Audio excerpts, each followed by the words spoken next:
Hello friends, welcome back to my channel. আমি ভালো আছি, তোমরা সবাই কেমন আছো? আজকে আমি রান্না করব চিংড়ি মাছের মালাইকারি। তাই চিংড়িটাকে ভালো করে ধুয়ে পরিষ্কার করে নিয়ে চলে এসেছি।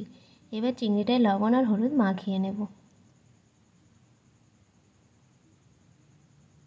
এবারে আমি কড়াইটা গরম হয়ে গেছে, এবার আমি তেল দিয়ে দেবো। আমি এখানে সাদা তেল দিয়ে করব রান্নাটা, তোমরা চাইলে সর্ষের তেল দিয়েও করতে পারো।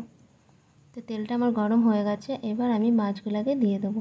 মাছগুলো তেলে দিয়ে আমি কিন্তু বেশি লাল লাল করে ভাজবো না, হালকা ভাজবো, এপিট ওপিট উল্টে পাল্টে তুলে নেব। এবার কড়াইতে আমার তেল ছিল, আর একটু তেল দিয়ে দিলাম। দিয়ে আমি এখানে দারচিনি, এলাচ, লবঙ্গ আর গোটা জিরে আর তেজপাতা ফোড়নে দিলাম। দিয়ে একটু নাড়াচাড়া করে আমি এখানে পেঁয়াজ কুচিটা দিয়ে দিলাম। পেঁয়াজ কুচিটা দিয়ে একটু নাড়াচাড়া করে ভেজে নেব। পেঁয়াজ কুচিটা যখন দেখব পেঁয়াজের কালারটা ব্রাউন কালার হয়ে এসেছে, তখন এতে আমি দিয়ে দেবো আদা, রসুন, জিরে আর দুটো কাঁচা লঙ্কা বাটা। দিয়ে মশলাটাকে বেশ ভালো করে কষিয়ে নেব।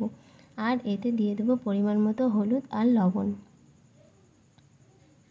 দিয়ে আবারও একটু নাড়াচাড়া করে নেব। এরপরে আমি এতে দিয়ে দেবো কাশ্মীরি লাল লঙ্কার গুঁড়ো। তারপরে এটাকে আবারও আমি ভালো করে নাড়াচাড়া করে নিয়ে আমি এবার এতে দিয়ে দেবো টুকরো করে রাখা টমেটোটা দিয়ে ভালো করে নাড়াচাড়া করে নেব। দিয়ে মশলাটা একটু কষতে দেবো। আর আমি এখানে মশলা রেখেছিলাম যে বাটিতে, সেই বাটিটা ধুয়ে আমি একটু জল দিয়ে দিচ্ছি, যাতে মশলাটা পুড়ে না যায় আর টমেটোটা সিদ্ধ হয়ে যায়। তারপরে দেখো মশলাটা দিয়ে কিন্তু আমার তেল ছেড়ে এসছে। এবার একটু নাড়াচাড়া করে আমি ভেজে রাখা চিংড়িটাকে দিয়ে দেবো। দিয়ে আবারও একটু নাড়াচাড়া করে নেব। নাড়াচাড়া করে নেওয়ার পর আমি এখানে আগে থেকে নারকেল কুড়ে তার দুধটাকে চিপে বার করে রেখেছি, সেই দুধটা আমি এখানে দিয়ে দেবো। দিয়ে আবারও একটু নাড়াচাড়া করে ফুটতে দেবো কিছুক্ষণের জন্য।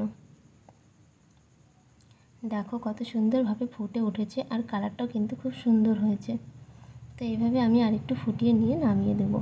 খুব সুন্দর কিন্তু গন্ধ ছেড়েছে, আর কালারটাও এসেছে খুব সুন্দর, আর খেতেও কিন্তু হয়েছিল অসাধারণ। আমার ভিডিওটা ভালো লাগলে তোমরাও একবার এভাবে রান্না করে দেখো। আর আমার ভিডিওটা ভালো লাগলে লাইক, কমেন্ট, শেয়ার আর সাবস্ক্রাইব করতে ভুলো না। দেখা হচ্ছে পরের ভিডিওতে, ততক্ষণ তোমরা সবাই ভালো থেকো।